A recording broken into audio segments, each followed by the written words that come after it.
Olá, eu sou Marcelo Gomes Peziali, sou professor do Departamento de Química da Universidade Federal de Ouro Preto e eu estou representando aqui hoje também o Instituto Nacional de Ciência e Tecnologia Midas, bem como a Associação Fórum de Gestores de Inovação Tecnológica e Transferência de Tecnologia, o Fortec. Hoje eu vim falar para vocês um pouquinho a respeito do uso da Big Data para a promoção da inovação ou também para o auxílio da gestão da inovação tecnológica. Esses temas são altamente transdisciplinares, eles mexem desde a área do direito até a área das ciências duras, por exemplo, a química, física, etc. Eu tenho certeza que vocês já devem ter visto alguma vez um gráfico parecido com esse. Isso nada mais é do que a compilação de vários gráficos referentes à cotação de algumas ações na Bolsa de Valores e a série histórica dessas ações. Para que isso é importante?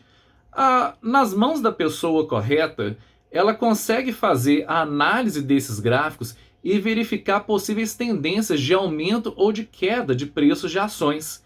Eu tenho certeza que um bom investidor jamais investiria o seu recurso em alguma coisa que ele sabe que vai perder dinheiro. Ele vai investir, obviamente, naquilo que ele sabe que tem uma tendência futura de ganhos. E isso é muito relacionado com o que a gente vai lidar hoje, só que ao invés de falar de bolsa de valores e ao invés de falar de ações de empresas, nós vamos falar de tecnologias.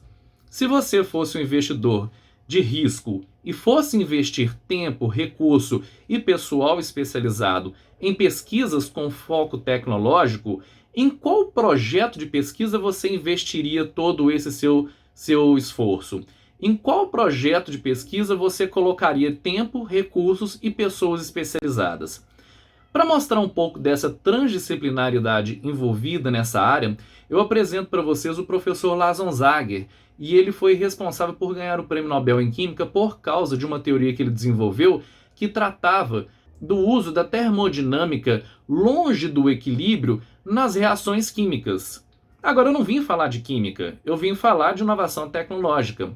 O fato é que essa teoria do professor Onzager, ele não somente utilizou para a química, como também ela é utilizada hoje para a economia. Ou seja, algo que foi criado dentro de uma ciência dura já é utilizado, por exemplo, na química para poder modelar situações relacionadas ao mercado.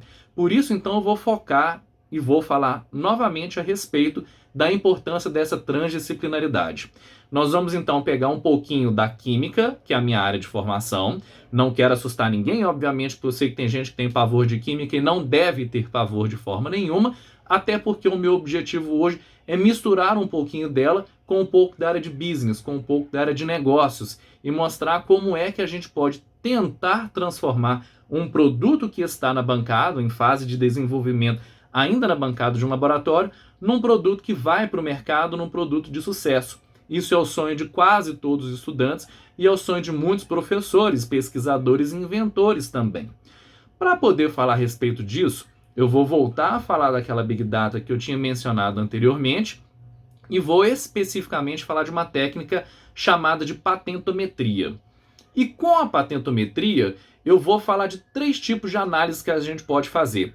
O monitoramento tecnológico, ou assessment, no qual eu vou constantemente monitorar pequenas variações ou grandes variações da área tecnológica ao longo do tempo.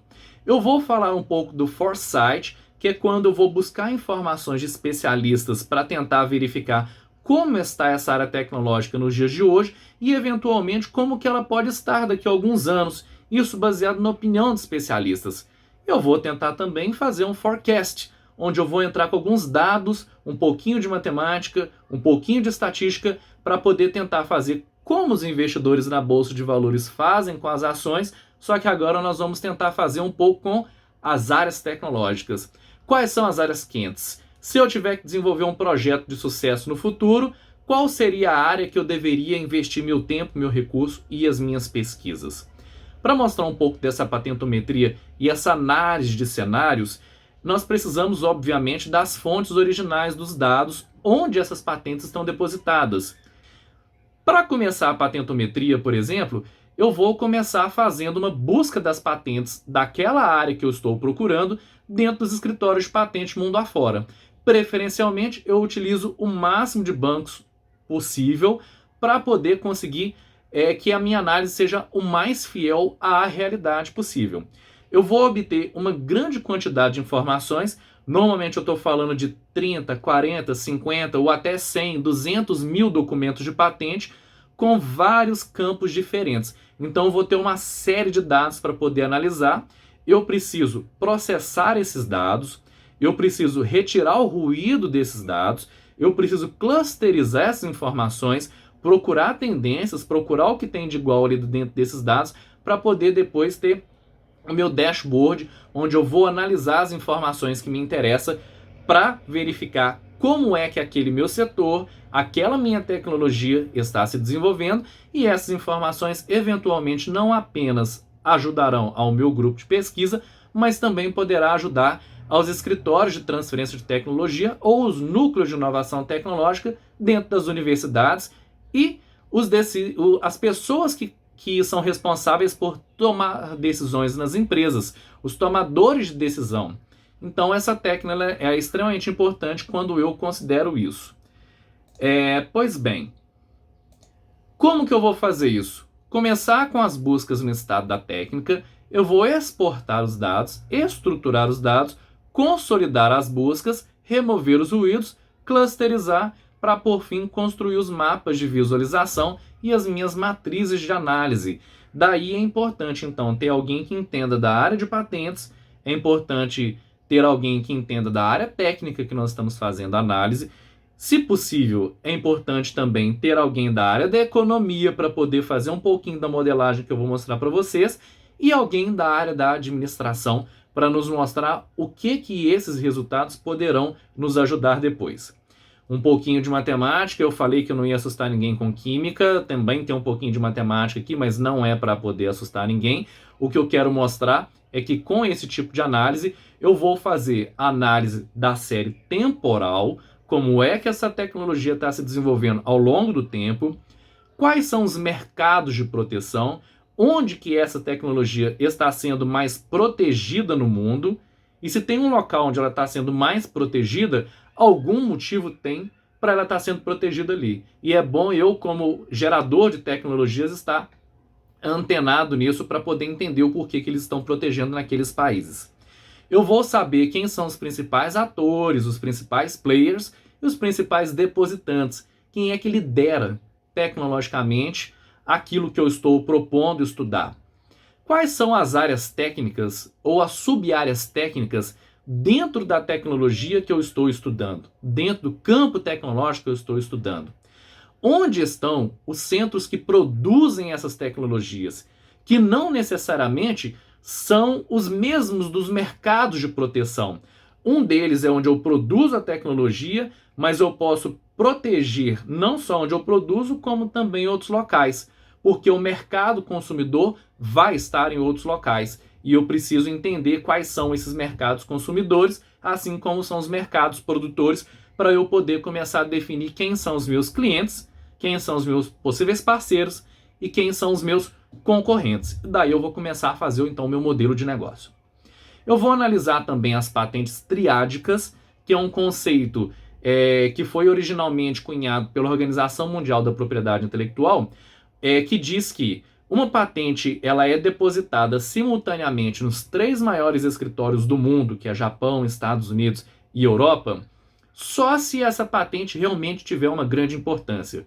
Por quê?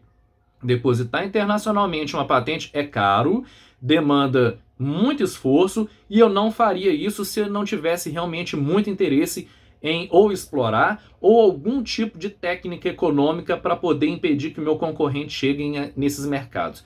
Então as patentes que estão depositadas simultaneamente nesses 3 escritórios são chamadas de patentes triádicas e são tecnologias consideradas padrão nível ouro.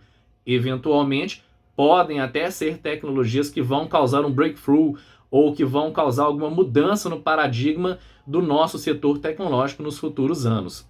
Eu vou verificar qual que é a atratividade do mercado, qual que é a relação entre os depositantes residentes naquele país e os estrangeiros.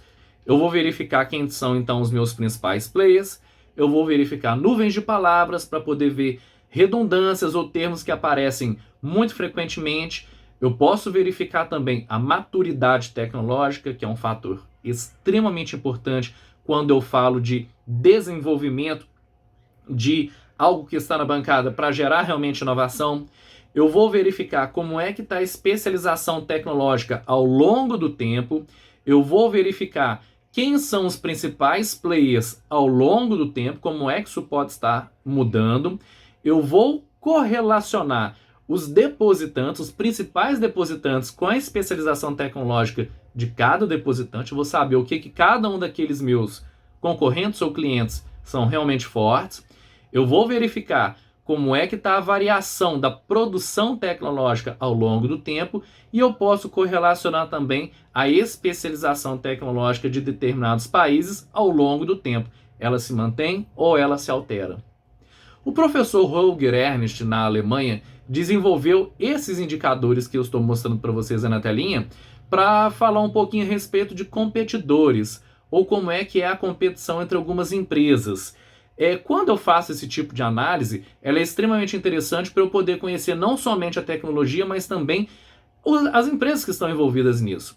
Como exemplo, eu vou mostrar rapidamente a situação das terras raras no Brasil. Quem são os principais atores dessa área tecnológica aqui no Brasil e o que eles estão fazendo e, eventualmente, por que eles estão fazendo. Então eu tenho esse gráfico aí, é uma análise 360 graus, que mostram quem são as principais empresas que têm tecnologias protegidas através de patente aqui no Brasil, como é que está a qualidade média dessas patentes, a força dessas patentes, como é o compartilhamento dessas patentes, o compartilhamento relativo dessas tecnologias, a atividade patentária, a ênfase em pesquisa e desenvolvimento dessas empresas, a intensidade que elas têm de cooperação, o compartilhamento, o escopo tecnológico e o escopo internacional delas. Então, por uma análise comparativa, como está aí no gráfico 360, a gente pode verificar então qual que é a diferença entre uma empresa e outra num determinado eixo que eu estou analisando. Isso é muito importante quando eu tiver que fazer o meu modelo de negócios para poder verificar a respeito dos meus parceiros. Quais são as forças, as oportunidades, as ameaças e as fraquezas da minha tecnologia frente àqueles grandes players que já estão consolidados no mercado. Eu tenho alguns números aí também, eu não coloquei o significado deles, mas quando eu falo de IPC, é uma nomenclatura dentro de um documento de patente que está relacionado à especialização tecnológica. E o que essa matriz está me dizendo, com as cores mais escuras aqui, é que as empresas onde eu tenho os números mais escuros, né, ou seja, o maior número de repetição desse código, eu vou verificar então qual que é a especialização tecnológica da minha empresa.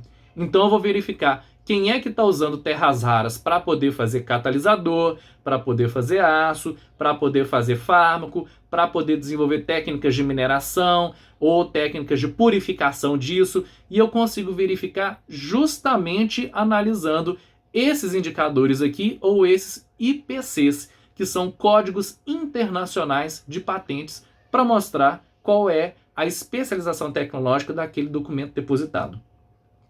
Outro exemplo que eu tenho aqui é a celulose com aplicações farmacêuticas, analisando então a maturidade tecnológica, onde essas tecnologias estão, como elas foram colocadas e que nível de maturidade essas tecnologias estão. Há pouco tempo a gente começou a utilizar um pouco nas nossas pesquisas, a Embrapa, acho que a Embraer também, o Embrapi utiliza muito essas questões relacionadas ao nível de maturidade tecnológica, ou TRL, que foi uma metodologia desenvolvida lá na NASA para o setor aeroespacial, mas que hoje está tendo adaptações para outros setores.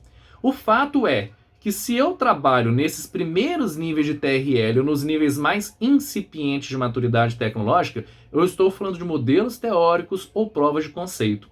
Quando eu estou no meio da maturidade tecnológica, eu falo de ensaios laboratoriais e protótipos até chegar num grande gargalo que a gente tem para a inovação tecnológica no Brasil, não só no Brasil como no mundo também, mas especificamente no Brasil, principalmente para as áreas das ciências duras, biotecnologia, química e materiais. E por fim, a gente chega então na escala final, a escala completa, o mercado.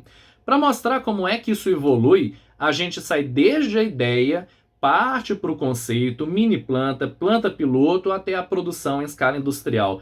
Ao lado direito da tela de vocês vão verificar então como é que eu defino esses níveis de maturidade tecnológica para a indústria de produtos químicos, e eu tenho à esquerda a variação da análise dessa maturidade tecnológica para produtos farmacêuticos, de onde eu também saio da ideia, mas eu passo pelas fases clínicas até chegar na aprovação, que aqui no caso foi colocado por causa da referência norte-americana do FDA, mas aqui nós temos a Anvisa para poder controlar, fazer a manutenção da vigilância daquele eventual fármaco, se ele é adequado ou não para poder continuar no mercado.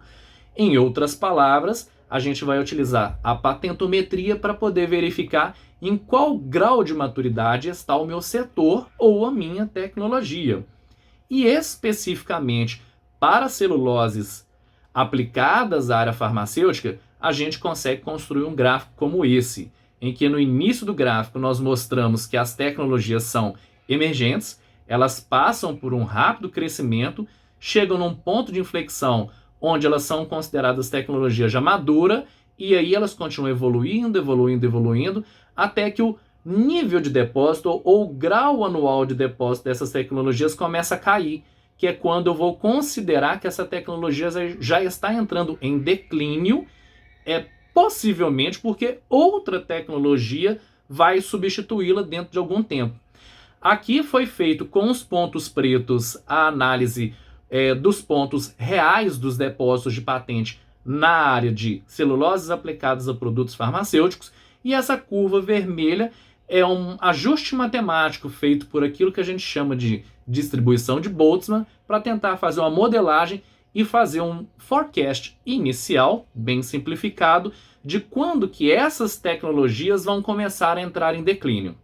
Então, pelo gráfico, a gente pode ver que possivelmente, se nenhum fator externo mais forte alterar a posição desse gráfico, tornando o declínio mais para próximo ou mais distante, em 2024, então, a gente vai começar a declinar esse tipo de tecnologia. Agora, analisando por quê.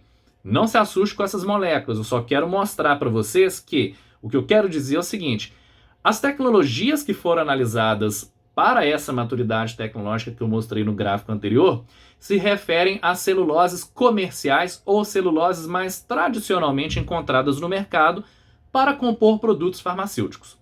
Nós não temos hoje o desenvolvimento de celuloses personalizadas para otimizar a quantidade de fármaco que se adere nela para fazer a liberação controlada desses fármacos ou algum outro tipo de tecnologia mais sofisticada. O que a gente tem é essa celulose sendo utilizada como uma parte da composição de produtos farmacêuticos, mas ela não é o protagonista. Se a gente faz uma análise dos artigos científicos, a gente verifica que a complexidade do desenho que está mostrando para você das estruturas químicas não é apenas no desenho, não. É porque essa celulose, ela realmente é mais complexa, quimicamente falando. É uma celulose personalizada que foi feita para aumentar as propriedades de alguns medicamentos. E nos artigos científicos, a gente encontra uma grande quantidade desse tipo de celulose, o que é diferente das patentes, porque o mercado hoje prefere utilizar aquilo que já é mais seguro, ou as tecnologias que já estão mais consolidadas. Então, num futuro próximo, essas tecnologias consolidadas vão começar a decair, como a gente viu no gráfico, e elas poderão ser substituídas por esses tipos de celuloses que são mais sofisticadas para gerar produtos farmacêuticos mais eficientes. A grande questão é quando isso vai ocorrer. Para isso, a gente utiliza a patentometria para tentar nos auxiliar. E essas celuloses, elas são protegidas principalmente nos Estados Unidos, na Austrália e nos países da Europa. Elas são produzidas principalmente nos Estados Unidos e no Japão e nos países da Europa.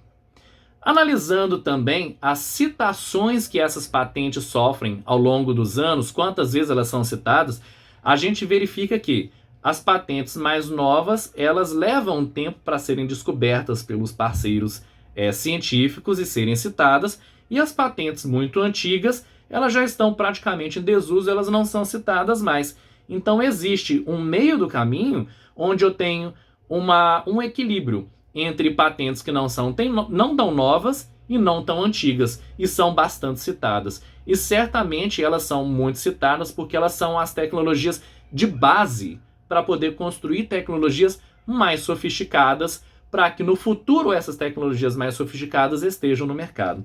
Então a gente consegue fazer a análise também para poder verificar quais são essas patentes, entre aspas, mais importantes, ou as patentes padrão, para que a gente verifique como é que vai se desenvolver esse setor ao longo dos anos.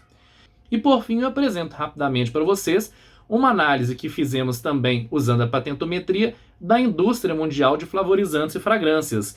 Quais são as estratégias de proteção? O que foi muito importante para a gente esse resultado? É que quando a gente analisou quem são aquelas empresas que dominam o mercado de flavorizantes e fragrâncias, comercialmente falando, a gente verificou que não são as mesmas empresas que dominam em número de depósitos de patentes. Não há correlação entre esses números. Essas empresas, então, elas não utilizam apenas a proteção por patentes como estratégia de inovação para elas. Elas utilizam, além das patentes, um pouco de marcas e muito de segredos industriais.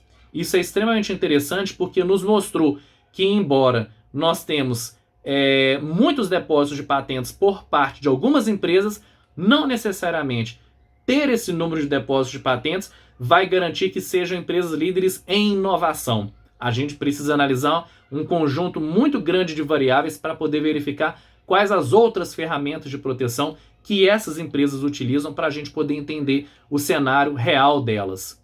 E tudo isso que eu mostrei para vocês é feito hoje na mão.